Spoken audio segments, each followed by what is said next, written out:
Copyright Brendan D. Murphy. Introduction. In this essay, based on research from my book The Grand Illusion Volume 1, we will deal with the concepts of formative, causation and morphic fields and relate them not only to a reciprocal model of spacetime, but also to occult concepts based on information obtained paranormally, that is, through senses extending beyond those of the minimum 5 physical senses. Ad name Google AdSense 468 x 60 banner blue. Formative causation and morphic fields. The hypothesis of formative causation sees the inheritance of not just genetics, but physical form and mental and behavioral patterns in terms of the inheritance of organizing fields possessing a form of inbuilt memory. Thus a living human inherits not just genetic elements from its parents, but also habits of development and behavior from past members of their own species, as well as the ancestral species from which theirs has arisen. Point 1. These organizing fields biologist Rupert Sheldrake refers to as morphic fields, a more general and inclusive term than the more specialized morphogenetic field, relating more specifically to fields modulating genetic expression. The process by which what we view as the past influences the present via morphic fields is referred to as morphic resonance. This process involves the transmission of formative causal influences in a spatially and temporally non-local fashion, such that morphic fields possess a cumulative memory. In other words, morphic fields can influence themselves and each other over any spatial distance or any length of time, suggesting that the past does not merely recede into our memories, but remains present in some causal capacity, where it can influence present activity. This suggests a three-dimensional holographic view of time, rather than a one-dimensional flow or arrow of time in which the past fades into nothingness and the future likewise has no real existence. Instead, there is only the eternal now in which all moments are nested, a link to the etheric. While Sheldrake's model undermines the very foundations of the mechano-materialist worldview from which all traces of teleology have been banished, it is certainly not without support. In fact, the mechano-materialist view of the universe as a closed system has been thoroughly discredited. In short, observable facts demand a worldview similar to that postulated by Sheldrake. Retired theoretical physicist and self-styled quantum activist Drive Amit Goswami has also observed that living organisms display program-like behavior, giving away their secret, that they have another body that consists of the fields behind the programs that living organisms are capable of running. This other body, Goswami believes, is the vital or etheric body written about for centuries by seers and occultists. Point 2. Russian author, scientist, and developer of the gas discharge visualization (GDV) diagnostic technique Drive Konstantin Korotkov agrees, stating that the existence of this hidden program makes an organism on the verge of embryogenesis run through all previous stages of development of the species to which the organism belongs. Point 3. For instance, we all pass through a stage of embryonic development in the womb in which we have gill slits. Sheldrake has carefully articulated the need to postulate invisible programs guiding morphogenesis for making, based partly on the fact that our genes do not have the instructions for morphogenesis built into them. The Human Genome Project found our genome to consist of a mere 23,688 genes, almost 100,000 short of the expected number. Point 4. In sum, DNA does not contain the assembly plan for arranging proteins into an ordered physical form. It does not contain all the information required to build an organism, let alone maintain it. Thus, DNA primacy is revealed as another materialist illusion. Something else, some kind of purposive, formative influence must be present, a field of influence that just may be observable given the correct apparatus, an etheric body perhaps. The etheric body constitutes one particular kind of morphic field occupying its own particular frequency domain close to the physical realm. It is actually a part of the physical dimension, according to occultists and seers.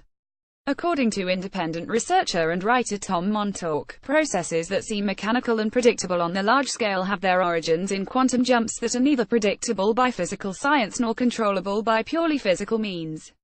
The etheric body is the extra factor that biases these quantum jumps at the small scale to offset the forces of entropy at the large scale.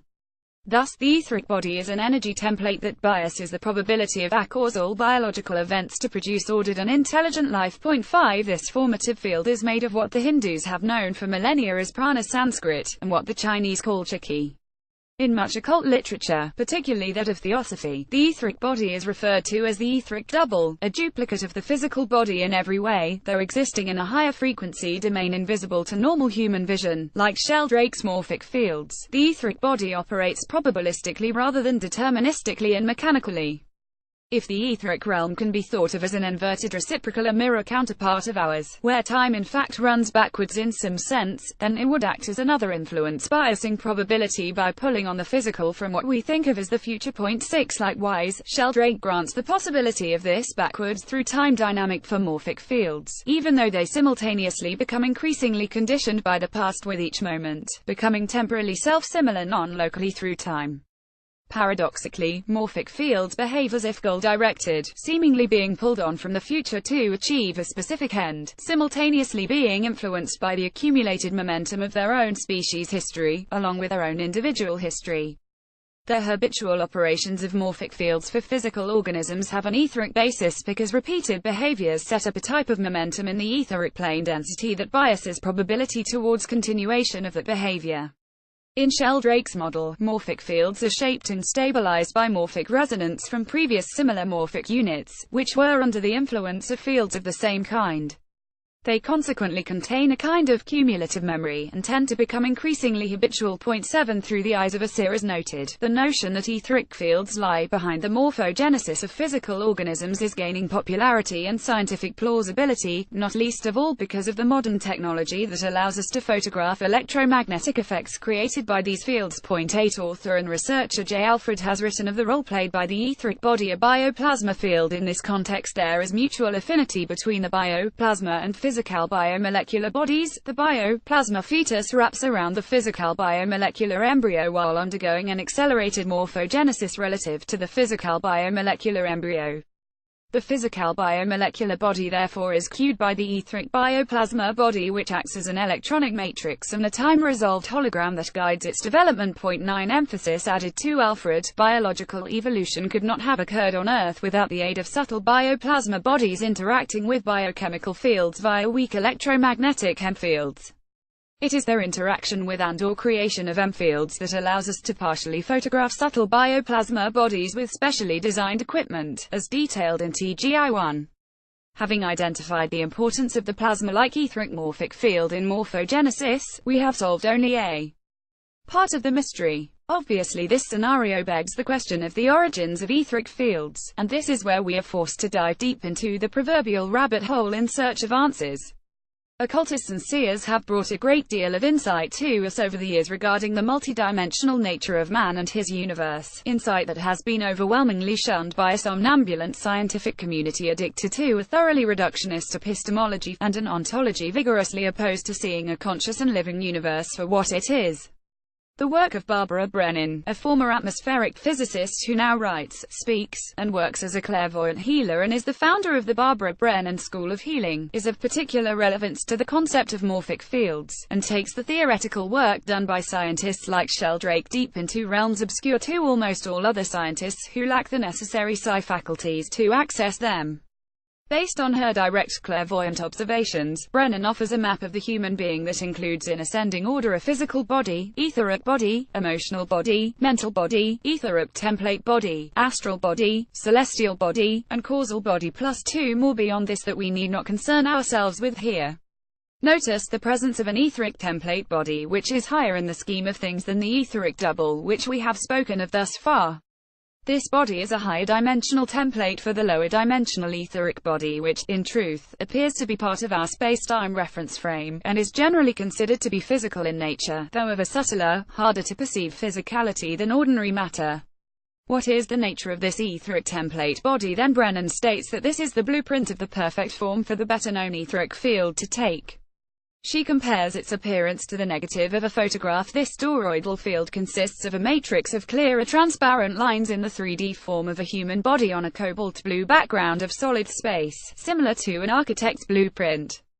Brennan describes the process that creates this form as being the result of an infinite number of planes coming from all directions and filling in all space except for a spherical area which is left empty. This empty sphere is a negative space in which the etheric field double can exist and which then forms the grid structure that guides physical morphogenesis. Point 10. This scenario of morphic fields nested within fields is exactly what Sheldrake's theory of formative causation predicts, and is exactly what we would expect to see if manifest reality emerged from an underlying field of potential that is in some way holographic with information distributed throughout it in a non-local fashion. Every single body listed by Brennan and other clairvoyants is a particular kind of morphic field which facilitates and influences particular aspects of human expression: physical, emotional, mental, etc. Austrian philosopher, architect and esotericist, Rudolf Steiner (1861–1925), a man gifted with his own considerable powers of clairvoyance, explained in his book An Outline of Occult Science 1909 that to supersensible psychic perception, the presence of, for example, a stone in the spirit world, would be indicated by a kind of cavity, an apparent absence of form or negative space, much as described by Brennan around this cavity. However, the force is visible that gives form to the stone. It appears that Steiner may also have been tuning into what Brennan refers to as the etheric template level, a reciprocal reality that is a kind of inversion of our own. Objects Steiner viewed here appeared as the antithesis of the form they possessed in the physical world. 11. Not unlike the negative of a photograph as compared to the developed image, the analogy Brennan employs sounds like time-space, the inverted plane of reality occupied by the etheric template body, as described by Brennan and Steiner, sounds like what systems theorist Huey Larson called time-space as opposed to space-time. In his reciprocal system theory, which he began enunciating in 1959, our three-dimensional spacetime is accompanied by a three-dimensional time-space realm and implicate order, giving a six-dimensional reality system in which there is a flow of movement, force and energy between each realm. Here, time-space can be seen as more fundamental than our spacetime, and as actually giving birth to it. In this reciprocal time-space realm, any movement translates not as movement through space, but movement in a temporal frame, i.e., through time. Theoretically, if you can access this inverted realm, you could simply use your consciousness to time travel, viewing past and future with ease. For more on these phenomena and concepts, please consult TGI 1. It is apt that Steiner referred to the other dimensional cavity around objects as existing in the spirit world, because Brennan's clairvoyant investigations have revealed to her that, beyond the plane of the mental body, analysis of the upper four auric layers and their respective planes' dimensions also reveals the presence of beings without physical bodies, i.e., spirits.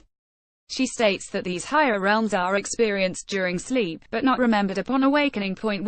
Author and co-creator of the Regenetics Method Room of DNA Activation, Sol Luckman, states exactly the same thing in POTENTIAT Your DNA, explaining that time-space realms are where we operate in our sleep, and I demonstrated this in unprecedented detail in TGI 2 yet to be released. Luckman views Larson's model in the light of torsion physics, and adapts it to account for forms of sound-based healing such as his own technique room, which uses a combination of chanted and mentally intoned vowel sounds as well as solfeggio frequencies to stimulate mobile DNA elements into initiating healing processes in the physical body. The reason for tying Luckman's sound-based healing method and accompanying theoretical model into this discussion is this: Brennan explicitly states in her book Hands of Light that the etheric template plane of reality, in which reside all etheric template bodies, morphic fields for all forms in our universe, is the realm in which sound creates matter. She states that it is working at this level that using sound in healing is most effective, though in this realm, sound is not the same as we experience it here in spacetime. Disruptions in the lower auric field must be corrected in the etheric template body in what we are referring to as time-space, in order for the physical body in spacetime to resume normal functioning.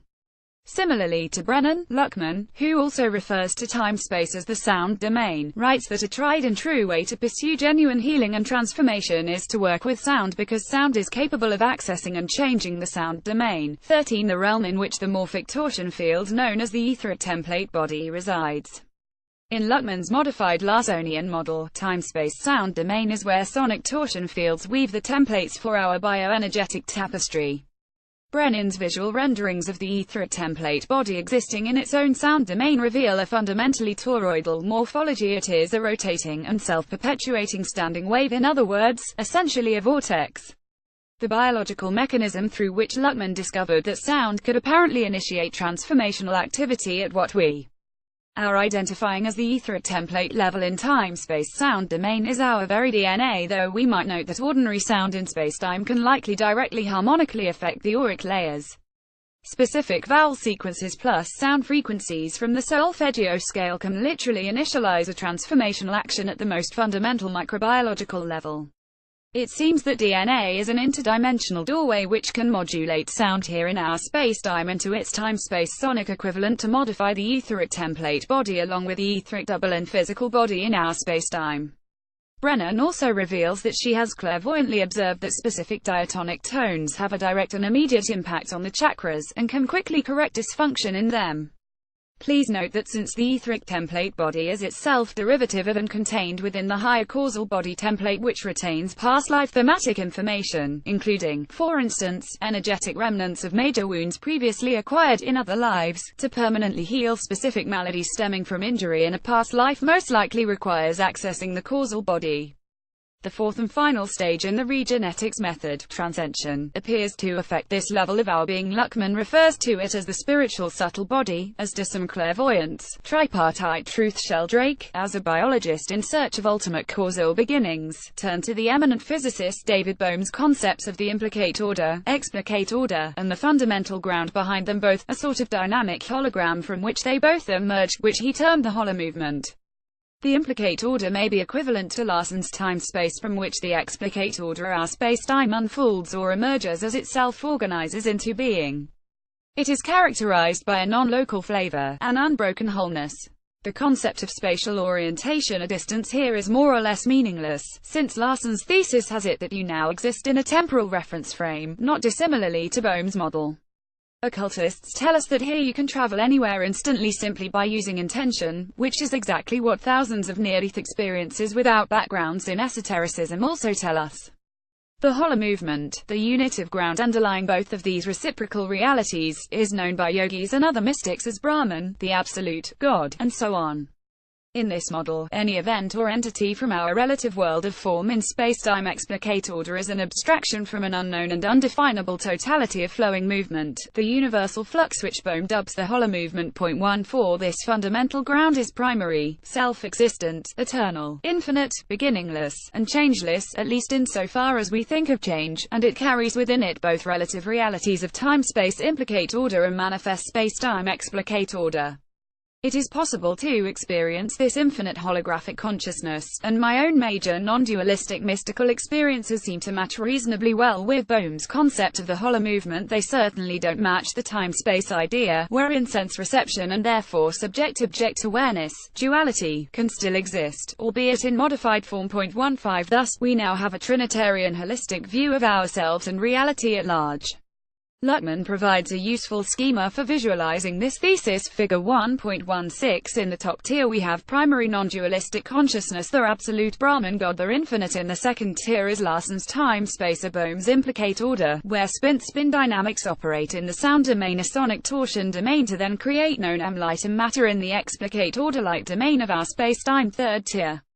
The interface between these two domains, as Luckman's diagram suggests, is our very own DNA, which is responsive to sound, light, and heart-based intention as well as other emotions. Figure 1. Note the DNA spiral representing the bioenergetic bridge between spacetime and time-space. Courtesy Sol Luckman, POTENTIAT. Your DNA, Crow Rising, 2011, p79. The time-space quantum wave domain is the more fundamental reality it codes for the particle reality. This is why physicists say that before observation a quantum can be in two or many places at once. Its informational quantum wave function in time-space is smeared out across multiple possibilities in time rather than being sharply focalized in one place. A spatial location like its particulate counterpart is when we try to measure it in space-time. 17. This is somewhat misleadingly referred to as wave collapse. For simplicity, it can be useful to group etheric, emotional, astral, etheric template and so forth levels all under the time-space banner. Even though technically the etheric double is part of our space-time reference frame, it creates time-reversed effects in physical systems, acting as a negentropic-centropic force, organizing information and energy to do intelligent work in morphogenesis and form maintenance for living systems. Our DNA provides a two-way street between spacetime and time-space, allowing alterations made in one domain to affect operations in the other. It is the biomechanism or antenna through which our morphic fields interface with our physical bodies. Thus, DNA provides a biological mechanism for engineering time-space ether vacuum zero-point field as demonstrated by the DNA phantom effect discovered in 1984 by Dr. Peter Garyarev in Russia.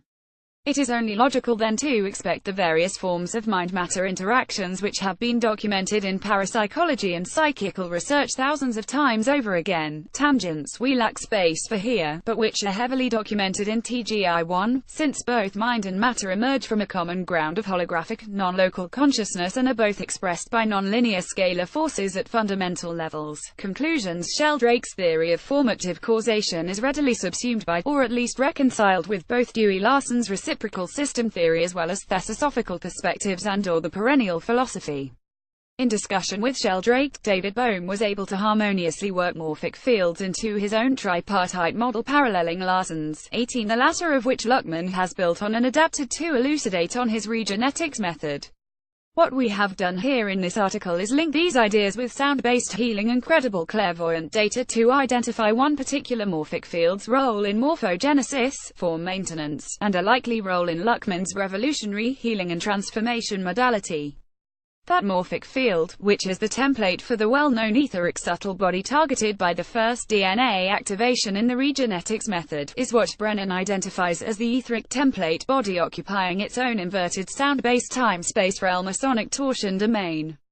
My speculation is that this particular morphic field, which admittedly does not feature in Luckman's compelling model, aside from being crucial for morphogenesis and form maintenance, is intimately involved in the sound-based healing techniques employed in the regenetics method, or any other sound-based modality that specifically targets mobile DNA elements. Copyright Brendan D. Murphy, 2012. About the author: Brendan D. Murphy is a researcher, speaker, freedom facilitator, singer, guitarist, songwriter, composer, and the author of The Grand Illusion, A Synthesis of Science and Spirituality, Book 1 TGI-1, described by author and regenetics method developer Sol Luckman as a masterpiece.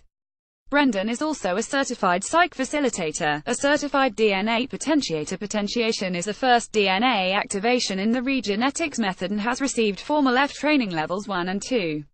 The Grand Illusion, along with free book excerpts and articles, is available at www.brendanmurphy.net. For more information on services or to make a booking, please visit the site, http://www.brendanmurphy.net. Free articles PDF. >= http://www.brendanmurphy.net. The Grand Illusion TGI synthesizes the paranormal with today's hard science, seeking to initiate a dramatic re-empowering of humanity. You'll no longer consider yourself just a powerless little meat computer destined for total annihilation at life's biological end. That outmoded worldview is firmly buried by the materials set out within. Here, new and expansive vistas of possibility are laid bare, the forces and energies produced by our consciousness that act on the world around us are blown open for your understanding. Did you know that modern neuroscience considers the brain as a receiver of consciousness rather than the generator of it? Get ready for an introduction to the mysterious fifth force known to science, a virtually unshieldable carrier wave of consciousness that can travel at speeds far exceeding light. With the knowledge that we are incredible and immortal spiritual beings temporarily inhabiting a dreamlike, multidimensional, holographic reality, we can indeed begin to turn life on this planet, which, for many, is a virtual nightmare, into the grand illusion. Are you ready to meet yourself a masterpiece? If the Grand Illusion were merely paradigm-destroying, which it certainly is for rearguard scientific fundamentalist, it would be a satisfying read. Fortunately, for those of us dedicated to establishing a new civilization of consciousness, Brendan Murphy's fascinating, inspiring and seminal work also opens the door to a world of new creative possibilities. The Grand Illusion is mind-blowing. Sol Luckman, author of Potentiate Your DNA. 1 Sheldrake, R. The Presence of the Past, HarperCollins, London, 1994, p. 71. 2 Goswami, A. Physics of the Soul, Hampton Roads, USA, 1999, p. 97. 3 Co-wrote Path, K. Light Afterlife, Backbone Publishing Company, USA, 1998, p. 142. 4 Church, D. The Genie in Your Genes, Energy Psychology Press. Light Books, USA, 2008, 2009, p. 36. 5 Montauk, T. Astral Physics and Time Space, http://montauk.net. Notes Astral Physics. 6 Ibid. 7 Quoted in Bartlett, R. The Physics of Miracles, Beyond Words. Satria Books, 2009, USA, p. 12. 8 See my forthcoming book The Grand Illusion Volume 1 for the proof that these fields exist. 9. Alfred J. Plasma life forms spheres, blobs, orbs and subtle bodies. www.dappler.org plasma_orbs_bodies.htm 10. Brennan, B. Hands of Light, Bantam, USA, 1988, pp. 52-3. 11. C. Steiner, R. An Outline of Occult Science, ch. 3. 12. Brennan, OpsCit, p. 51. 13. Luckman, S. Potentiate Your DNA ebook, Crow Rising Transformational Media, USA, 2011, p. 80. 14. Quoted in Sheldrake, p. 304. 15. I detail 3 such experiences of my own in chapters 5 and 9 of TGI 1. 16. Luckman, OpsCit, p. 79. 17. For greater information, see TGI 1. 18. Sheldrake, OpsCit, pp. 305-6.